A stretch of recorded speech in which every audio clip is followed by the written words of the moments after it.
ಕುಮಾರಣ್ಣ ಮಂಡ್ಯಕ್ಕೆ ಹೋಗಿ ಸ್ಪರ್ಧೆ ಮಾಡುವುದು ಬೇಡ, ಎಚ್ಡಿಕೆ ಚನ್ನಪಟ್ಟಣದಲ್ಲೇ ಇರಬೇಕು ಅಂತ ಕಾರ್ಯಕರ್ತರು ಪಟ್ಟು ಹಿಡಿದಿದ್ದಾರೆ. ಮಂಡ್ಯ ವಿಚಾರಕ್ಕೆ ಸಂಬಂಧಪಟ್ಟಂತೆ ಕುಮಾರಸ್ವಾಮಿ ಅವರು ಅಲ್ಲಿಂದ ನಿಲ್ತಾರೆ ಅನ್ನುವಂತ ಚರ್ಚೆ ಆಗ್ತಾ ಇದೆ. ನಿಲ್ಲಬೇಕು ಅನ್ನುವಂತ ಒತ್ತಡ ಕೂಡ ಮಂಡ್ಯ ಜೆಡಿಎಸ್ ನ ಕಾರ್ಯಕರ್ತರು ಮಾಡ್ತಾ ಇದ್ದಾರೆ. ಇದರ ಬೆನ್ನಲ್ಲೇ ಎಚ್ಡಿಕೆ ಚನ್ನಪಟ್ಟಣದಲ್ಲೇ ಇರಬೇಕು ಅಂತ ಕಾರ್ಯಕರ್ತರು ಪಟ್ಟು ಹಿಡಿದಿದ್ದಾರೆ. ಚನ್ನಪಟ್ಟಣದಲ್ಲಿ ನಿಖಿಲ್ಗೆ ಮುತ್ತಿಗೆ ಹಾಕಿದ್ದಾರೆ ಕಾರ್ಯಕರ್ತರು.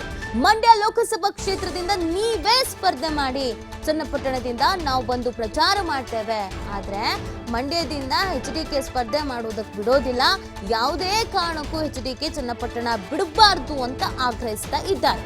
ಕಾರ್ಯಕರ್ತರ ಮಾತಿಗೆ ತಲೆದೂಗಿದ್ದಾರೆ ನಿಖಿಲ್ ಕುಮಾರಸ್ವಾಮಿ ಅವರು.